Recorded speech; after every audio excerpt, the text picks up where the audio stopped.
Hello and welcome to Pet Watch, a monthly program about the Williamson County Animal Center and all our activities.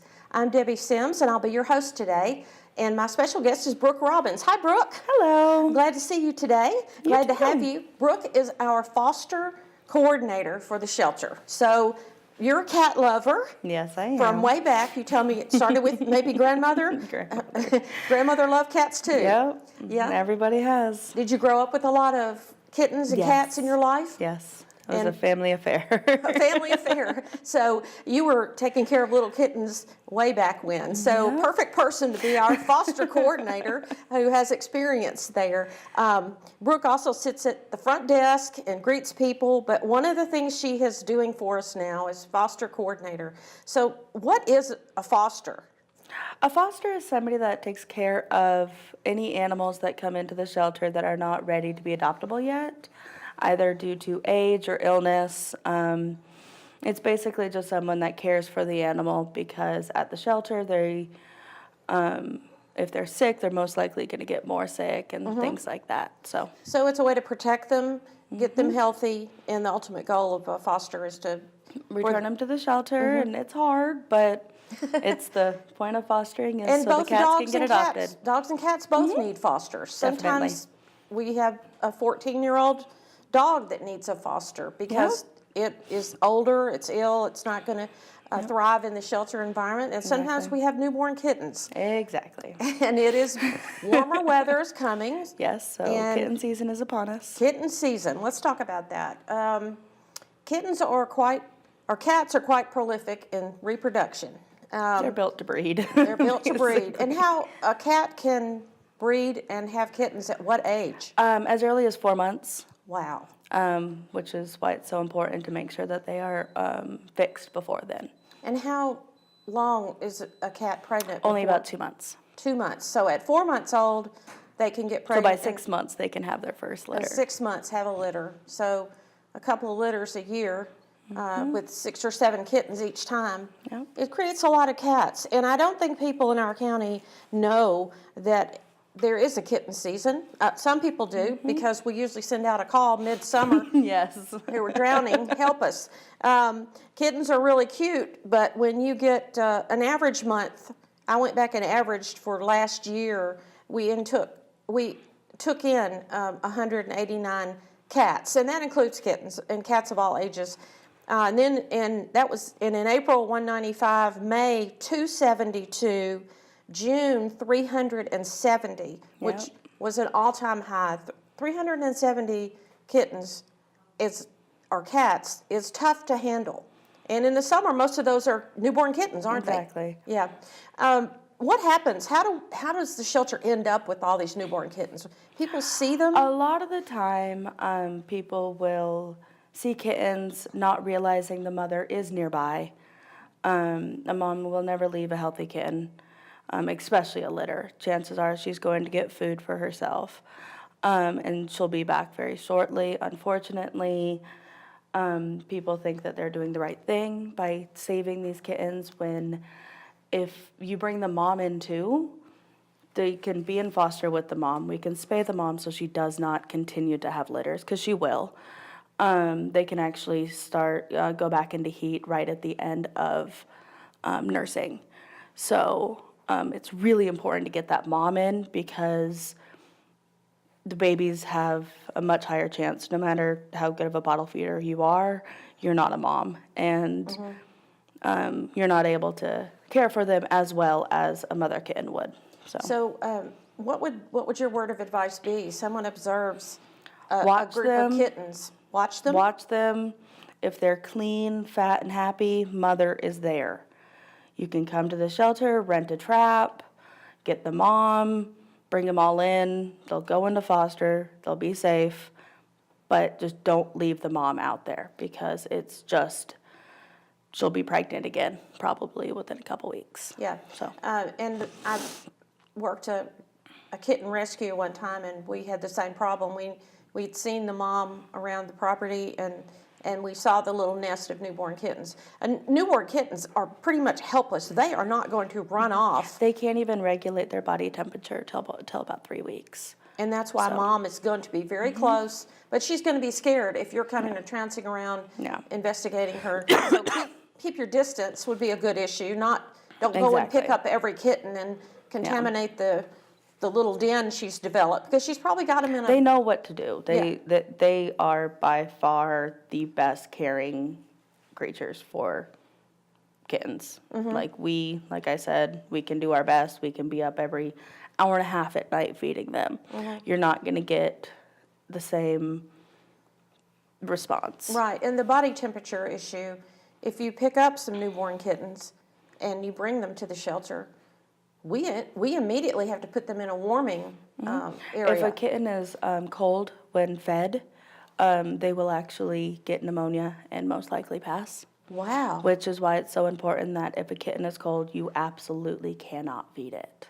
Wow. Okay, that's good to know. Yeah. That's something. And a you lot of teach people our- think like, okay, let's feed it. Well, it needs to be warm first. Well, I've seen many a litter, and the first thing we do is put a heating pad in there and get the place warmed up. Yes. And then they all huddle up together, and then they start to respond. And we've actually had people bring kittens with the umbilical cord still attached, hours old, just hours old. So I hope people will remember that. Give us a the call. mother is there. Mother is around, and let's take care of her too. Exactly. Because if you really care about animals, you really don't want to separate the mom from the litter. Well, and the mom's just going to keep having kittens. Right. And it's not going to be a problem that you're solving. And we could stop the cycle. Exactly. There are lots of statistics out there, and if you go on the internet, you can see how many kittens can one cat it's make. unbelievable. The numbers are astronomical, and if you just take one kitten, one unaltered cat, a male, and one unaltered female, the statistics in 3 years, they can make 382. And if each of those 382 make 382, you're in the hundreds of thousands. And I think that's with an average of 6 per litter, and we've had some come in with 9 and 10 in a litter. Yeah. It's pretty crazy. Yeah, and things happen, and people just care, and they want to help, and they want to pick up the kittens. But I think that's a good reminder. Call the shelter. Let us give you a little advice, and let's get the mom in too, so she doesn't have any more litters. We'll spay her and put her up for adoption, and she'll find a good home. But the most important thing is she will not be reproducing anymore. Yeah, now if the kittens come in without a mom, let's go to that scenario, because that's about to happen to us. I mean, we are trying to think about the entire county at the shelter. We are taking care of a herd of animals every day. Our focus is not like the person who is at home, oh, I think there's a cat that keeps coming around my house. Well, multiply that by every home in the county, and you can see how a population problem develops very quickly. Exactly. And the resources of the shelter are limited, and we cannot care for newborn kittens. We don't have the capacity or 24-hour 7 staff to feed 200 kittens that come in 1 month. So the things we have on our table here today are the things that a foster might want. And last year was a huge kitten season for us. Kittens are cute, but everybody should realize we've got to try to make a dent where we can to slow it down.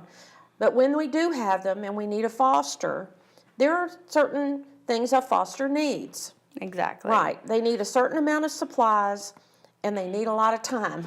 Yes, they do, and a lot of patience and dedication, which we have some amazing fosters. What's a life like for a foster of 6 or 7 newborns with no mom? Depending on the age, the first week or so, it's every 2-hour feedings, and that includes through the night. That includes during the day, everything. Constantly taking their weight, making sure that they are gaining, because we don't know anything about these cats. We don't know what and a lot of the times, maybe mom got hit or something. Like mom's not there, so we can't tell if mom was sick or anything. So it's really kind of flying blind that first couple weeks to figure out how healthy the cat is. Because not every cat has a warm, safe place away from all predators. Exactly. germs and and whatever diseases and things diseases like they can that. get in the environment. So when a person has to take care of newborn kittens, they have to make a formula up like you would It's for a baby. kitten milk replacer. There's several different brands. We prefer KMR and Breeder's Edge. Okay.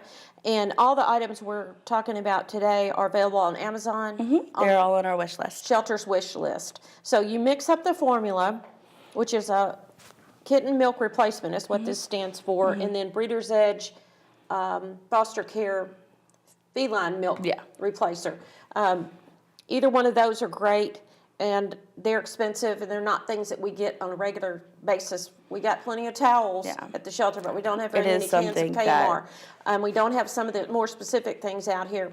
And this is a sample of the type of bottle that each foster has to have. At least a couple of. And then, So she mixes up, the foster mixes up the formula, and then you teach them how to hold the kitten, how to make sure it's biggest not thing, aspirating. And, just a little tip, always feed them with 4 feet on the floor. If you feed them on their back, they can aspirate. okay, You got to mimic how they would be nursing on their mom. okay. So a lot of people think like a baby, but they have to be flat down. Okay, so that's different than Little tips. then occasionally they'll need meds, and even the tiniest one could possibly be fed formula. Yeah, if they're not strong enough to suck through the nipple, the syringe really helps because it just slowly helps Okay, and push that then in. our hopes are they'll begin to use the litter box, so everybody Cats needs. are actually extremely sanitary creatures. Mm-hmm. So, personally, I've probably fostered a couple hundred kittens, and very few of them have problems using the litter box. The biggest thing is it has to be shallow because they're not gonna step over a giant thing. So this one is particularly for kittens. This to be one's able to for step kittens, over. which is Okay? really nice. And it comes with a scooper, and this little kit is called a kitty starter kit, and it comes with a little food and water bowl as well. And you Exactly. talked about weight. And it's important, fosters all stay in touch with you. You know where all the kittens are, whose house they're staying at. Many of our fosters actually have a room or an area in their house that's away from their other pets.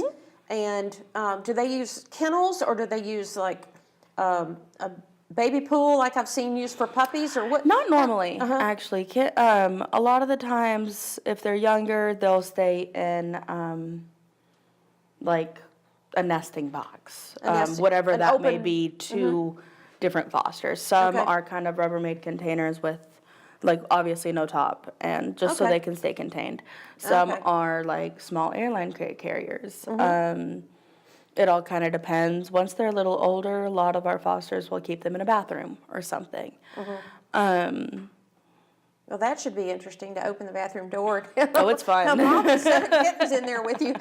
Oh, So it's you have fun. these little scales on our list. This is a kitchen scale. Yes, kitchen scales actually are probably one of the most important things other than formula and such, just because it gives the foster the ability to see, okay, is he gaining weight? Why did he drop so much? Things like that. You're kind of able to see if there's going to be an issue before there's an issue. What are we talking about? What's the weight of these tiny newborns when they come in? It's a couple of ounces? Okay, so you're like, They made don't it reach from a 6 ounces to 7. I'm excited. I'm gonna. Yeah. And our fosters keep track of those kinds of things. Yep, they're given a chart to kind of track food intake, things like that, weight. And if they aren't gaining, there's a product called NutriCal. Yeah, there's NutriCal, just adding some extra calories into their diet, and it also helps with when their blood sugar starts to drop. Rubbing it on their gums spikes their blood pressure or blood sugar. Why would that happen? Just because they're weak? Okay. So Same with baby food. It's very strange, but baby food is. this is people baby food, chicken and gravy baby food. It's very appetizing. So the ones that we're starting to wean from milk to food, it kind of helps entice them a little bit. If we've had certain cats that are 8 weeks old, so they're past all the hurdles and they're still just not eating enough. That just helps mixed with the cat wet food to It's entice so them. enticing for them to eat. It's like giving them ice cream or something. Yeah.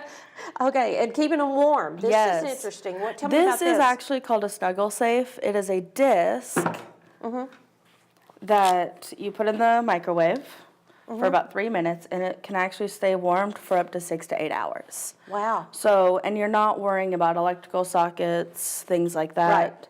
Traditional heating pads have their drawbacks. Exactly. Being electrical being one of them. But And it's also, the size is also nice because a lot of these nesting boxes, you have to have an area for the kittens to get away from the heat too.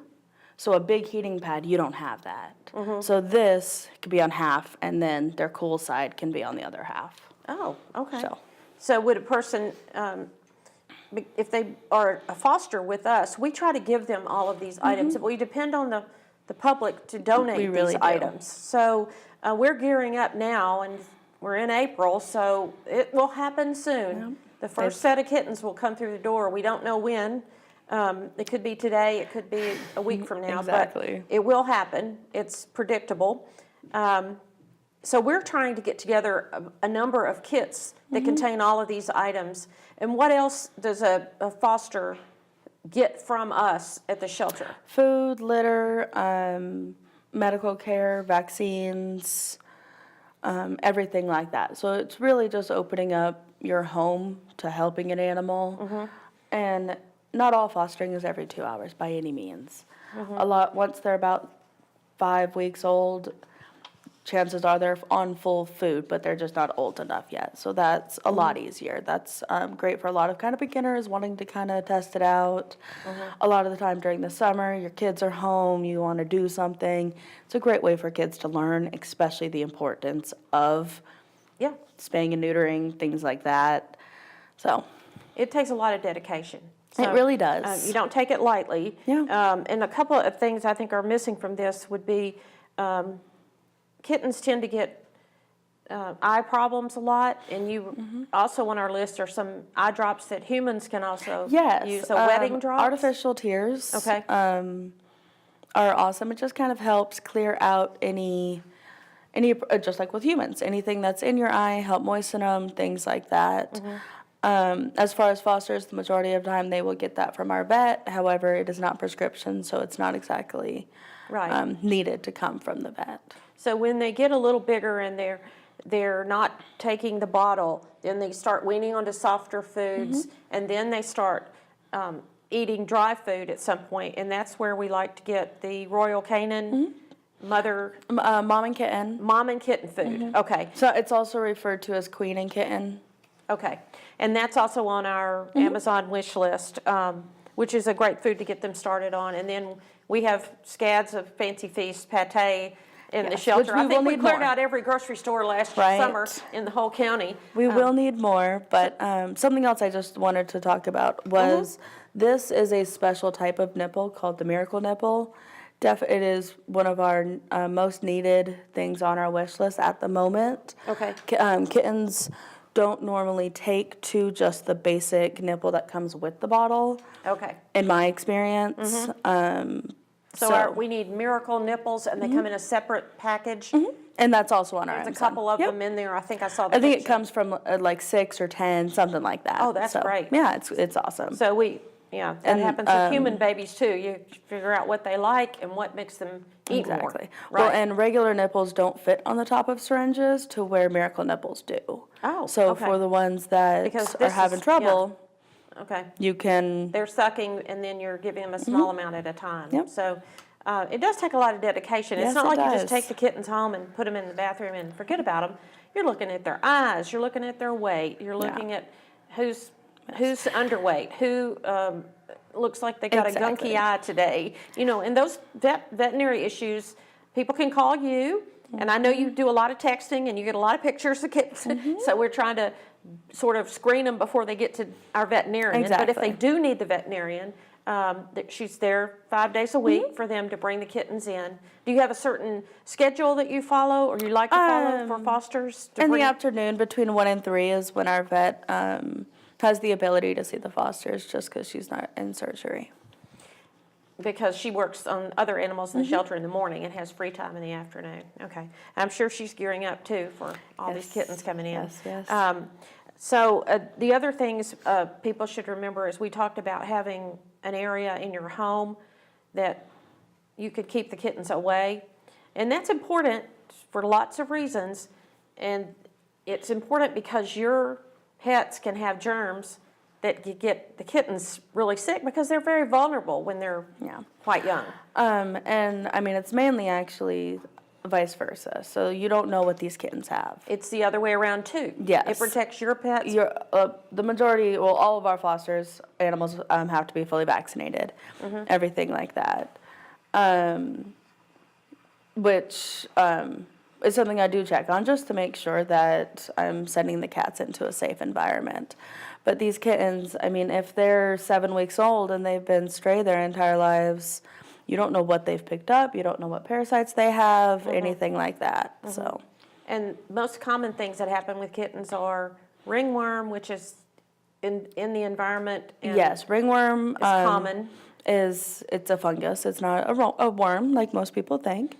And that can be very contagious. Upper respiratory infection, which is caused through stress. Whenever cats get stressed, it basically gets released, and it can become extremely severe if left untreated, things like that. And the symptoms of that are Sneezing, runny, color discharge out of the nose, loss of appetite, eyes, goopy eyes. Sometimes the eyes are completely sealed shut, depending on how long they've gone without care. Right.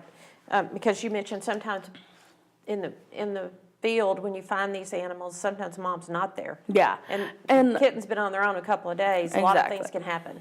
Exactly. Right? I mean, we have some come in totally healthy, and we have others come in that have every single problem in the book. Lots of problems already. Well, there's just too many. I mean, that's the problem. We're attacking that in many ways at the shelter, and one of those is stressing spay-neuter and the importance of that, because there are just too many cats. And my philosophy is if you see the cat and interact with the cat in any way, even if it's just to leave a bowl of food, then it kind of becomes your responsibility. Actually, by Tennessee state law, if you care for an animal for over a month, it is considered your animal. If you take care of it for a month. If you feed it for a month. You're taking? And even if it's outdoors, even anything like that, it is considered your animal. You know, and that's very common. We have that in all parts of this county, not just in the rural areas, but we have a huge cat problem in parts of downtown Franklin with lots of people are feeding lots of cats on a regular basis, but yet they're not getting spayed and neutered. So I hope our new education program for community cats will help people see the light and see how they're contributing to the problem, and that spay-neuter is so important and I've actually had people ask me, why does the male cat need to be neutered? Why can't we just spay all the females? He'll find unspayed females. Yeah. You know, it's not a logical question because it takes two to tango. Yeah. And that male cat is out impregnating all the other unspayed females that nobody has taken care of. So it's important on both sides. And it sort of slows the cat's roaming instincts down to be spayed or neutered. And it helps with spraying. It helps reduce certain cancer risks. Oh, it reduces cancer in animals. Okay, that's interesting. Yeah. So if you really care about the animals and you're feeding them, let's get them spayed and neutered. So it can increase their life from up to 3 to 5 years, things like that. They'll live longer? Wow. There's really no reason not to. No, there's not. There's not. Nobody is raising kittens around here on purpose. So let's try to slow that down in our community at least. I thank you for all the great information about fostering today. If anyone's interested in finding out more and becoming a foster, what should they do? You can call the shelter at 615-790-5590. My extension is 5591, but you can ask anybody to transfer you up to me. And I know we have stressed all the difficulties of fostering today, but it really is an extremely rewarding experience. Right. When it comes to seeing an animal grow that you helped. And you literally saved their lives. And the fosters are so excited when they bring in a litter of healthy kittens at 8 or 9 weeks and say they're ready to be adopted. And then they follow the adoptions, and it's great. It's extremely rewarding, just because it wouldn't have happened if they weren't there. And that's what we do. We take difficult circumstances and try to make the best of them, which is to find a home for every kitten. Exactly. And it's a lot of work every summer. So if we can just cut down a little bit, a little bit at a time, and whittle away at the uncontrolled population, we'll get there. Yeah. We'll get there. But in the meantime, I appreciate you bringing us all the information about fostering, and I hope some people are interested. They can also look at our website. Yeah, there's a foster application on our website under the volunteer tab. So. Okay. And I get all of those, and You call analyze when I've them got and call one. them and have a conversation. Great. I'd like to remind our audience about several things that are coming up at the shelter. Our monthly rabies clinic and microchip clinic at the shelter will be Saturday, March 30th. And then in April, on Saturdays, we will begin our annual community rabies clinics.